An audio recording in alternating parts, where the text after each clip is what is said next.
All right, Patrick, for our first sticky note, we're talking about macroeconomic updates, and we have a plethora of charts. I feel like using fancy words today because you started the show by using the word incredulous. I feel like fancier now that I've heard the word. So I'm going to say we have a plethora of charts in this episode.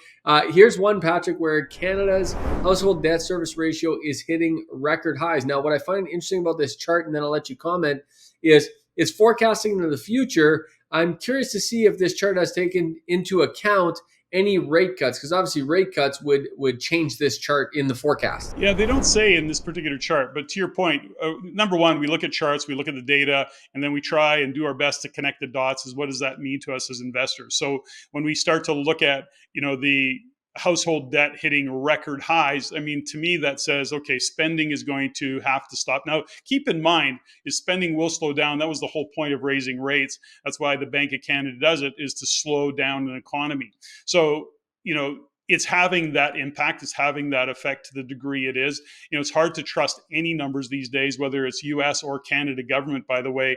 I mean, the numbers just don't jive. Having said all of that, we look at the increase in what it's costing. And by the way, JG, that's debt service is not just mortgages, because the reality of it is that most mortgages have not come due for the increase in rates. So they are going to hit in 2025 and 2026 primarily, a little bit next year, of course, but 25, 26 are the big years. So then it'll be a case of have the rates come back. All to say this is, when you've got that amount of money going to service debt, it means you have less disposable income, less income to spend in driving an economy. Is it possible, Patrick, that the Bank of Canada was being super, super smart? Yes, I use those two words there in the same sentence. Is it possible they were being super smart because they knew that by 2025, 2026, $900 billion in mortgages were going to be set to renew, and they had to get the big rate increase out of the way and then back down by 2025? Is it possible they're actually way smarter than we think? I think there's a little chance of that. I think that's a possibility, but I wouldn't go to the bank on that. So the point is that we have to look at the lag, and what I think that we're going to start to see is the lag time that happens. And we talk about household debt there, JG. Let's talk about government debt. We also have to consider that our debt service is, I think, $46 billion a year now just to service our debt. So when we look at debt service from a country point of view, as well as a household point of view, everything starts to contract, or let's put it this way, taxes will continue to rise in order to pay for all of the things that we're paying for, which just means that Canadians will have less money to spend one way or the other. Well, the answer to all of these problems, Patrick, as you know, is immigration. Bring in more immigration and solves all these problems. At least I think that's the current thinking. And as a result, this chart shows what all that immigration is doing actually to our GDP growth per capita, because GDP is not growing. In fact, GDP's last quarter just shrank, which was the second quarter in a row, but then there was a revision. We'll talk about that in a second. But the point is that with all the immigration coming in and GDP essentially flatlining and decreasing, our GDP per capita is taking a kicking. It is. And, I'm not a big fan of comparing charts, Canada to other countries. It's just, there's a relevance part of it there. But when you look at what's happening, I think this speaks to leadership full on. That's how I look at it. Whether that's leadership from the Bank of Canada, leadership from our federal government, Chrystia Freeland, and of course Trudeau himself. It's not surprising that we're seeing the per capita GDP drop. Now, CPI is down 3.1 versus 6.9 in October. If you look at the October numbers, the November numbers should be out really, really soon. I don't think they're out yet, but they should be out very, very soon. What does this chart tell us, Patrick? Well, this chart to me is so misleading. Okay, we look at it and we go, oh, look at that. CPI is only 3.1%. They compare that. These, by the way, are over the last 12 months. So if you take and add that 3.1% to the top line number, that's what our GDP, or that's what our CPI has been up over the past 2 years.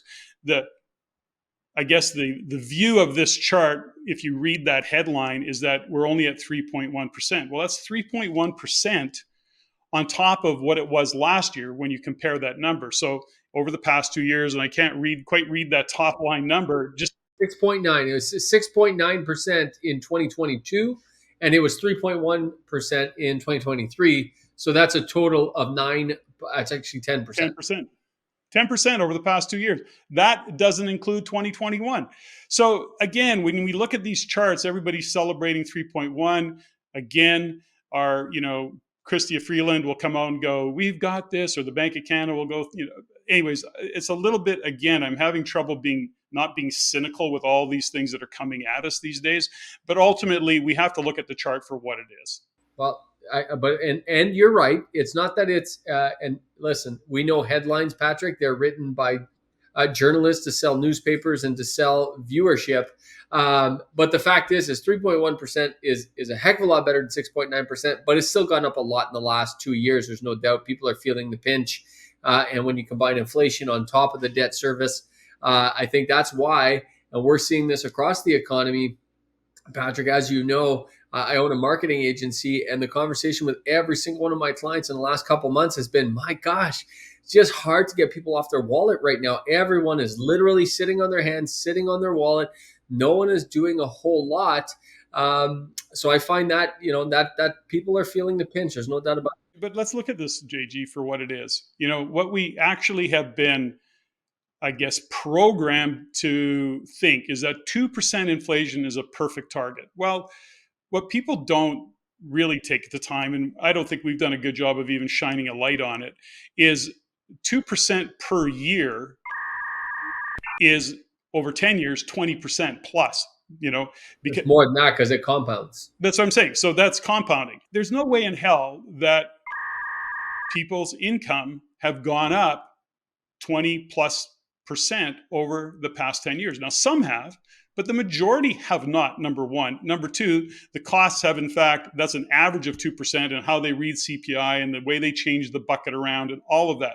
So inflation has been much higher than that. So less disposable income, people are not spending as much. And I don't have a chart on it today, but what we know is that incomes have not come up to even meet the 2% inflation over, let's say, a 10-year period.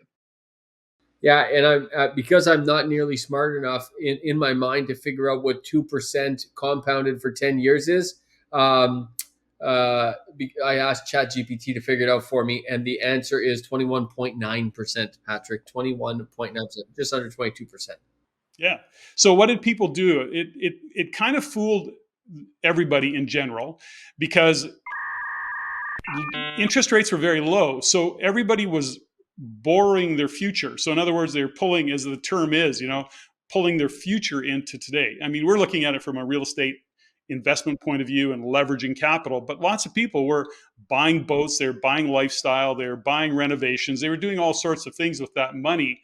And so it looked like the economy's really moving, but as we know by the charts, it was debt driven, and we've shared that many times. As Canada's economy is literally debt driven consumerism, and housing was a big part of it. This chart here, Patrick, shows a rent inflation, how it's picking up in Canada. I guess it's going down in the US, but in Canada, rents are still ripping and roaring for sure. And that's one of the side effects of high mortgage rates is more and more people end up renting.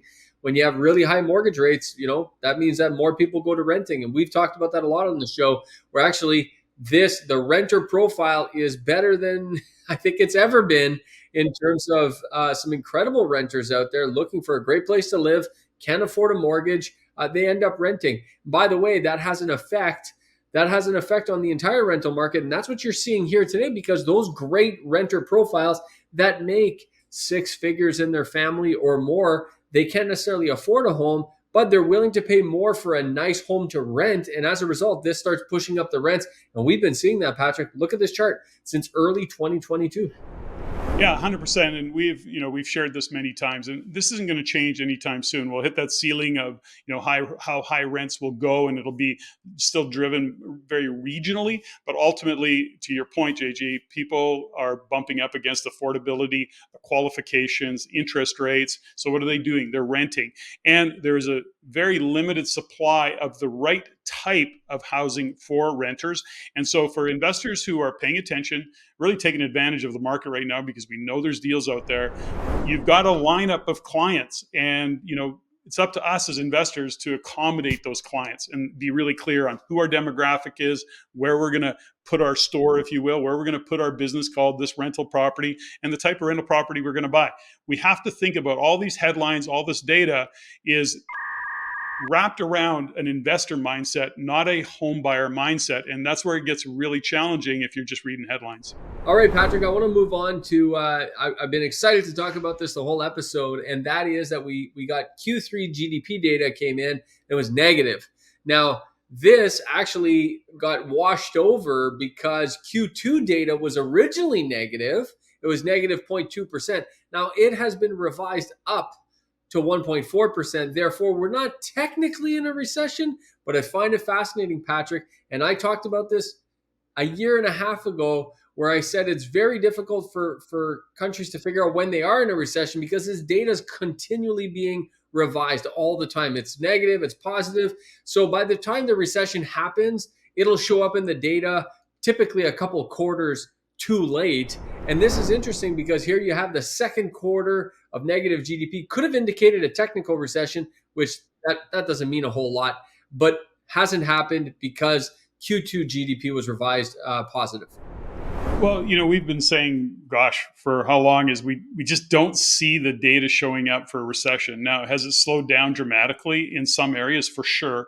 When you look at Ontario, for example, and that being our, biggest population, when they talk about a recession, what's happening in Ontario affects everything. So again, is it a Canadian recession? I guess arguably yes and arguably no, because when you look at some of the Western provinces, we're not having the same challenges as Ontario is. But again, because of population, Ontario is really at the effect of it. So if you live in Ontario, and depending on what you're doing in Ontario, what your business is, what part of Ontario you live in, you're in a freaking recession. I don't care what anybody says. And in other cases, if you're more west, if you're into, again, Alberta, British Columbia, Saskatchewan, the Western provinces, not so much. It's a little bit scary and certainly uncertain, but we're certainly a long ways from what we would call recession territory. Now let's talk about Bank of Canada. Let's talk about the policy rate, Patrick, because they held interest rates. The Bank of Canada held rates in December again. They've now held rates. Is that 3 months in a row? I believe it's 3 months in a row. They've held rates. If I remember correctly, 3 months in a row. And now, given the negative GDP numbers in Q3, and given the unemployment rate is ticking up, all signs are now, and now it's funny because all signs are pointing, and everyone's on the bandwagon of a rate cut, Patrick. And people have pulled the rate cut forecast all the way up to March of 2024, where people are starting to expect that that's when we're going to start getting rate cuts. And this chart indicates, that rates could be down, essentially down 1.25% from 5% overnight rate to 3.75% by the end of next year is part of the projections. Well, I guess at the end of the day, it could be that. I mean, there's a lot of things that, optimism that way, but, I'm not hearing it in Tiff Macklem as he's speaking. You got to listen to the words that they choose. And Bank of Canada, Tiff Macklem, or whoever in the Bank of Canada is doing the speaking, every word is chosen. So be really clear that Tiff Macklem is not saying that we can anticipate rates going down. He's not saying that at all. Although he's marginally more dovish, he's being very guarded in that. And I think that it does make sense to see rates coming down, because I think the lag will in fact start to show its face and show the impact of the increase in rates. Whether they'll react to that is the question of the day. I mean, common sense says it should go down, but I don't think you can count on common sense. I can't. If we were counting on common sense, they wouldn't have went this high to start with. Well, they would have gone this high. I don't think that's the argument. I think the trust got broken down when the Bank of Canada, in terms of their competence and their skills and their abilities, it goes back to what I've said many times. Tiff Macklem looks into the camera and goes, "Go spend. Rates aren't going up for a long time, at least 2023. Oh, okay. Well, so how do you trust that judgment? How do you even consider it going forward now, that was a huge error in judgment. It was a bad call. Full stop. And so for me, I'm being really guarded around any of it because common sense doesn't apply here. So I'm saying I'm guarded. The market anticipates it. I would be a little bit cautious about the market. The market can be wrong. Here's what I find fascinating. I'm fascinated and I'm frustrated, which is leading me to be pissed off all at the same time. And that is this: the 5-year government bond yields have dropped like a stone from almost 4.5 down to less than 3.5. You got a whole 1 percentage point there, and the friggin' lenders are not passing that on to their clients. And that I just renewed a mortgage. I renewed 2 mortgages this week, Patrick, and I'm pushing the bank like, guys, the bond yields are down. Why are you not giving us a discount? And they're just holding steady. And I know why. I know they're scared of defaults, and I know their defaults are going up, and they're hedging their bets. But that really pisses me off, primarily because this is what affects investors most, is this 5-year government bond yield, because most investors are on fixed rates. I would say all, but many of them. And as a result, this could be having a positive effect on investors, but right now it's stuck in limbo land. And the greedy lenders, from my perspective, are hanging on to this margin. And I can't wait for them to let go and to start giving their clients this discount they deserve so that it can help buoy the market. Well, I think there's, greedy lenders actually make investors look like greedy landlords, in that whole cycle of, doom and gloom. But when we look at what's going on with the big 5 banks in Canada right now, all you have to do is look at their stock prices and see that some of them are down 30, 40, whatever, 50% over the past year and a half or so. So we know that they're getting beat up. Their job as a bank is to make money and to impress their investors. So I don't, and interest rates, it's like them kicking the can down the road in extending amortizations. Just think of the money they're going to make on that. And yeah, their risk goes up, but guess what? Think about the interest that they're making on those deals. So I don't, I agree with you, by the way, but I'm kind of looking at it from the bank's point of view and going, yeah, it's all about, bottom line. Yeah, it will happen though, and I think at some point they're going to pass this along. I believe, I hope, and I'm not sure if it's going to be in the front half of this year of 2024. Look at me, I'm already talking like it's 2024. We're still in 2023, JG, but I don't know if it's going to be in the first half of 2024, the back half. But there's no doubt eventually. I mean, these bond yields are just dropping like a stone, Patrick, and hopefully they continue to go down that road, because this is how fixed rate mortgages are priced. And that would be helpful to us investors. It would be. So, but I'm not going to hold my breath. I'd pass out. If you like what you learned here, go to the description below and subscribe for our free Insiders newsletter, where you can also stay up to date for our upcoming events and our courses. If you want to see more stuff like this, click here. If you want to see the entire show, click there.